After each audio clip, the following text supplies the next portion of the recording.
Hi friends, எல்லாரும் எப்படி இருக்கீங்க? இன்றைக்கி வெள்ளிக்கிழமை காலையில் எப்பயும் போல் வெள்ளன எந்திரிச்சாச்சு. குளிச்சுட்டு வந்துட்டு அதுக்கப்புறம் வாசலில் கோலம் போட்டேன். மஞ்சள் தண்ணி வந்து தெளித்து நீங்கள் கோலம் போடுங்க. டெய்லி உங்களால் முடியலை அப்படின்னா வெள்ளிக்கிழமை வந்து நீங்கள் கொஞ்சமாக மஞ்சள் வந்து ஒரு டம்ளரில் கரைச்சிட்டு வாசல் தெளித்து முடிச்சுட்டு அதுக்கப்புறம் கூட்டி விட்டு லைட்டாக மஞ்சள் தெளிச்சுட்டு நீங்கள் கோலம் போடுங்க. ரொம்ப மங்களகரமாகவும் இருக்கும், வீட்டுக்கு ரொம்ப நல்லது. அது மாதிரி தான் நான் வந்து செஞ்சுட்டு அதுக்கப்புறம் நான் உருளிலலாம் வந்து பூ மாற்றிட்டேன்.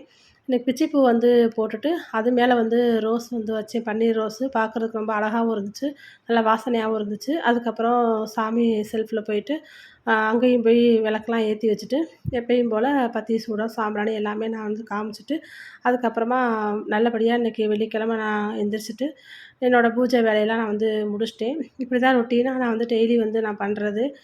பிரம்ம முகூர்த்தத்தில் தான் எந்திரிச்சு பண்ணணும் அப்படின்னு கூட இல்லை, நம்ம லேட்டாக எந்திரிச்சு கூட நம்ம வந்து சாமியெல்லாம் கும்பிடலாம். பிரம்ம முகூர்த்தத்தில் எந்திரிக்கிறவங்க நம்ம வந்து ஈஸியாக வந்து எந்திரிச்சிடலாம். முடியாதவங்க என்ன பண்ணுவாங்க அப்படின்னா எந்திரிக்க முடியாது, பூஜையும் பண்ண மாட்டாங்க. எப்படி இருந்தாலும் சரி நம்ம வெள்ளன எந்திரிச்சிட்டு குளிச்சுட்டு அதுக்கப்புறமா நம்ம கிச்சனில் போய் வேலை பார்க்க ஆரம்பித்தோம்னா அது வந்து ரொம்ப நல்லது.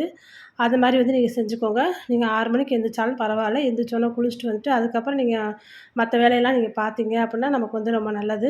அந்த மாதிரி வந்து நீங்கள் செஞ்சுக்கோங்க. பிரம்ம முகூர்த்தத்தில் எந்திரிச்சு தான் நம்ம வந்து விளக்கு போடணுமா, சாமி கும்பிடணுமா அப்படின்னு கூட நீங்கள் நினைக்க வேணாம்.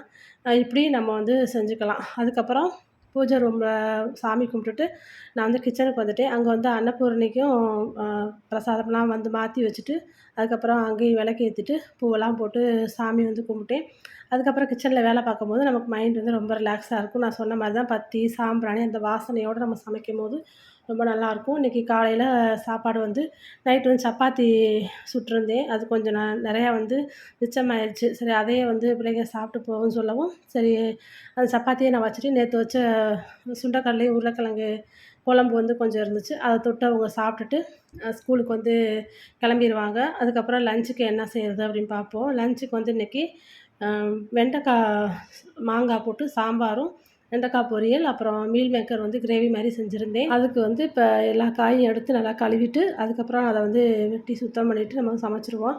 சாம்பார் வந்து யாராவது நான் சொன்ன மெத்தடில் நீங்கள் ட்ரை பண்ணி பார்த்தீங்களா அப்படின்னு வந்து என்னோட ஷேர் பண்ணுங்கள்.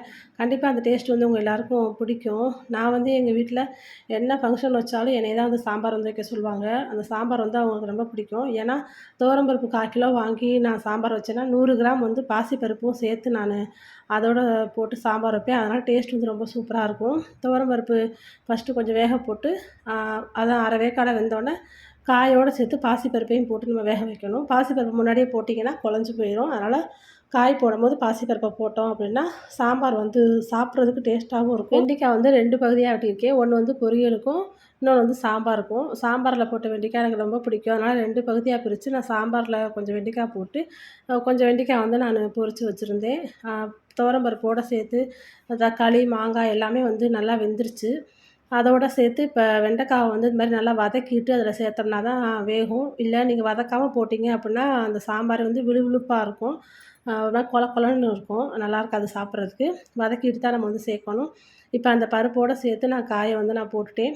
உப்பு வந்து தக்காளி, மாங்காய் அதெல்லாம் நம்ம போடுவோம்ல பருப்பு வெந்துகிட்டு இருக்கும்போது அப்போ வந்து உப்பு வந்து தான் சேர்த்துட்டேன். அதனால் உப்பு வந்து கரெக்டாக இருந்துச்சு. இப்போ தாளிச்சும் சாம்பாரில் வந்து சேர்த்து விட்டுக்கலாம். அவ்வளோதான். புளி தண்ணியை ஊற்றிட்டு கொதிக்க வச்சு கொஞ்சம் வெல்லம் போட்டு இறக்கிட்டோம் அப்படின்னா சாம்பார் வந்து ரொம்ப சூப்பராக இருக்கும். நான் சொன்ன மாதிரி தேங்காயும் கொஞ்சம் அரைச்சி நீங்கள் இதில் போட்டிங்க அப்படின்னா நல்லாயிருக்கும். சாம்பார் வந்து இப்போ ரெடி ஆயிடுச்சு. வெண்டைக்காய் மாங்காய் சாம்பார் ரெடி ஆயிடுச்சு. இப்போ வந்து வெண்டைக்காய் பொரியலுக்கு வந்து தாளித்து விட்டுக்கலாம். ஒரு பாத்திரத்தில் எண்ணெய் ஊற்றி எண்ணெய் காயவும் கடுகு போட்டுக்குவோம். கடுகு வந்து பொரிஞ்ச உடனே கருவேப்பிலை, வெங்காயம் போட்டுட்டு அதோடையே வந்து வெட்டி வச்ச வெண்டைக்காயும் போட்டுக்கோங்க. வெங்காயம் வந்து வதங்கணும் அப்படின்னு வந்து அவசியம் இல்லை. வெண்டைக்காயை சேர்த்து போட்டுட்டு கொஞ்சோண்டு உப்பும் சேர்த்து போட்டுக்கோங்க. இப்போ நீங்கள் ரெடிமேடாக சிக்கன் மசாலா சேர்க்குறீங்க அப்படின்னா அதில் வந்து உப்பு இருக்கும். அதனால் லைட்டாகவே நீங்கள் வந்து உப்பு வந்து சேர்த்துக்கோங்க. இல்லை மிளகாத்தூள் அப்புறம் கரம் மசாலா தூள் போடுற மாதிரி இருந்தால் நீங்கள் வெண்டைக்காய்க்கு தகுந்த மாதிரி உப்பு வந்து போட்டுக்கலாம். இப்போ வெண்டைக்காய் பொரியலும் சூப்பராக ரெடி ஆயிடுச்சு. இப்போ மீல் மேக்கர் கிரேவிக்கு வந்து மீல் மேக்கரும் நல்லா கழுவிட்டு அதில் வந்து கொஞ்சமாக தண்ணி ஊற்றி 2 தக்காளி கொஞ்சம் கருவேப்பிலை போட்டு இந்த மாதிரி நல்லா வேக வச்சுக்கோங்க. லைட்டாக தண்ணி வத்துற அளவுக்கு நீங்கள் வேக வச்சா போதும். கீழே வந்து கொஞ்சம் தண்ணி இருந்தாலும் பரவாயில்ல. அதோட இப்போ அதையும் தாளித்து விட்ருவோம். ஒரு பாத்திரத்தில் எண்ணெய் ஊற்றிட்டு கடுகு போட்டுட்டு கடுகு வெடித்த உடனே வெங்காயம் வந்து போட்டுக்கோங்க. கருவேப்பிலை ஏற்கனவே போட்டிருக்கனால கருவேப்பிலை நான் போடலை. இப்போ நம்ம வேக வச்சுருக்க மீல் மேக்கர் அதில் கொட்டிட்டு லைட்டாக கிளறி விட்டுருங்க. ஏன்னா உப்பு வந்து லைட்டாக சேர்த்துருக்குறோம். இப்போ நான் சிக்கன் மசாலா போட்டு தான் நான் வந்து மீல் மேக்கர் கிரேவி வந்து செய்ய போகிறேன். இந்த மசாலா வந்து ரொம்ப சூப்பராக இருக்கும். கலர் வந்து போட மாட்டாங்க. அதனால இந்த மசாலா வந்து நான் வாங்கி சமைப்பேன். மீல் மேக்கர் வந்து இந்த மாதிரி கிரேவி மாதிரி செய்யணும் அப்படின்னா தண்ணியை வந்து நீங்கள் கொஞ்சம் வற்ற விடாமல் எடுத்து நீங்கள் தாளிச்சு விட்டுக்கோங்க. இல்லை இந்த மாதிரி கொஞ்சம் ட்ரையாக இருக்கணும் அப்படின்னா தண்ணியை கொஞ்சம் வற்ற விட்டு நீங்கள் வந்து தாளிச்சு விட்டுக்கோங்க. ரொம்ப சூப்பராக இருக்கும். கண்டிப்பாக உங்கள் எல்லாருக்கும் இந்த வீடியோ பிடிச்சிருக்கும். இது வரைக்கும் என்னோட சேனலை சப்ஸ்கிரைப் பண்ணாதவங்க ப்ளீஸ் சப்ஸ்கிரைப் பண்ணிக்கோங்க. இந்த வீடியோ பிடிச்சிருந்தா லைக் பண்ணுங்கள், ஷேர் பண்ணுங்கள், கமெண்ட் பண்ணுங்கள். ராம்ஜோ சமையலறை சேனலை சப்ஸ்கிரைப் பண்ணுங்கள், பெல் பட்டனை கிளிக் பண்ணுங்கள். நன்றி.